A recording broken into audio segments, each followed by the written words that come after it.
da li je županija kao osnivač srednje škola upoznata s ovakvim postupkom ova 4 ravnatelja, a bilo bi apsurdno da nije, s obzirom da znamo, gospodine župane, vaš odnos prema školskim odborima i ravnateljima škola.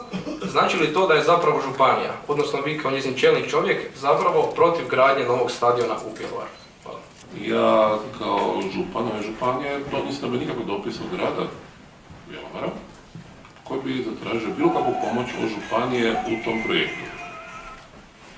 Dakle, mogu samo naglasiti da gradnja stadiona tamo ili negdje drugdje na trećem mjestu. Dakle, planovi su se često mijenjali u tom segmentu, tako.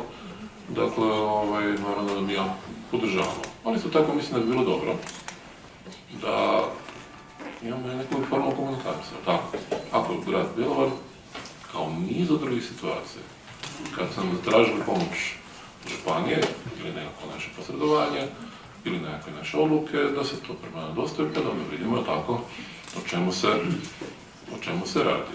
Znači, pitanje je vezano uz javno-privatno partnerstvo. Evo, čisto informacija da vidimo gdje smo trenutno, obzirom da znamo da smo dali evo više, ono što vidim po dokumentima, više od 800.000 kuna za izradu projektnog rješenja, pa da vidimo gdje smo evo u tom sada fazi sa javno-privatnim partnerstvom.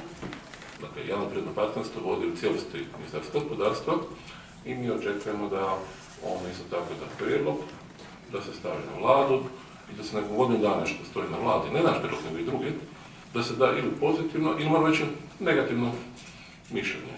Prema tome, što se tiče dakle naših škola, dakle podršku resornom ministrici imamo, ali ono što nam fali je podrška ukupnosti vlade za naš projekt. Naša čeka još 4 ili 5 županija koje imaju spremne projekte.